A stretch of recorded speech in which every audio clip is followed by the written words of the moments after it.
Salut tout le monde, donc aujourd'hui je vais vous faire un tutoriel pour installer TXadmin sur un panel, donc sur un hébergeur que vous avez déjà. Donc c'est pas pour installer TXadmin en local, sur votre serveur local, c'est juste sur un panel. Donc si vous n'avez pas d'hébergeur déjà, je vous mets un lien en description pour ceux qui veulent. Vous avez juste à, vous arriverez ici sur le lien, vous pouvez aller dans Boutique, GTA 5, après que vous ayez créé un compte. Ensuite vous commandez l'offre que vous voulez. Ensuite vous allez en bas et vous remplissez vos informations. Donc soit vous avez rajouté des sous dans ajout de fonds à gauche et vous pouvez cliquer cette option là, soit vous payez avec PayPal ou carte bancaire. Qui ensuite vous cochez si vous voulez renouveler automatiquement chaque mois et vous faites commander. Une fois que vous avez commandé, vous allez dans mes services, vous faites accéder. Ensuite vous allez en bas, vous pouvez modifier le nom de votre serveur ici si vous voulez directement et vous mettez un mot de passe pour le panel. Ensuite pour aller sur le panel, vous allez sur gérer mon serveur. Puis une fois que vous êtes ici, vous mettez votre email et le mot de passe que vous avez juste choisi il y a 2 secondes. Et vous faites connexion. Ensuite, vous êtes sur le panel et vous avez votre serveur ici. Donc moi, je vais cliquer dessus. Là, bah, il s'est démarré. Ensuite, pour activer le TXadmin directement, vous allez dans réseau.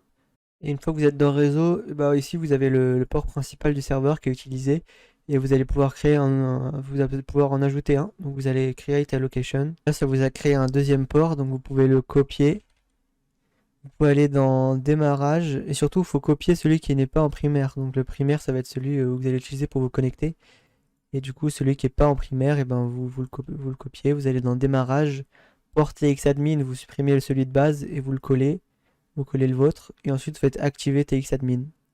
Là, vous pouvez redémarrer votre serveur, ça va vous mettre le lien TXadmin directement avec un code à copier. Donc vous cliquez sur le lien directement. Ensuite, bah là, vous copiez le code que ça vous a mis dans la console, donc 1541. 1541, vous faites leak account et là vous devez vous connecter à votre compte 5M et une fois que vous êtes connecté à votre compte 5M, ça vous demande de mettre un mot de passe et vous mettez celui que vous voulez. Hop, vous cochez et vous faites créer le compte principal. Là vous faites next, là vous mettez le nom de votre serveur que vous voulez et là vous choisissez soit vous voulez mettre votre propre base sur le serveur et du coup vous cliquez là-dessus, ou soit vous voulez le serveur de base avec les ressources ESX ou QB. C'est les ressources par défaut pour avoir un serveur de base quoi avec quelques ressources. Vous pouvez regarder sur internet, à quoi ça ressemble.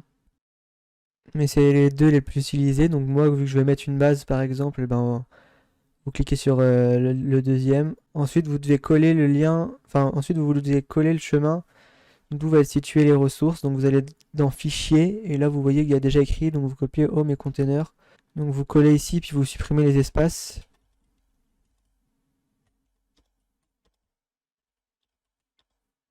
Vous faites next. Ensuite, pareil pour le serveur CFG, il va être ici, donc vous faites sauvegarder.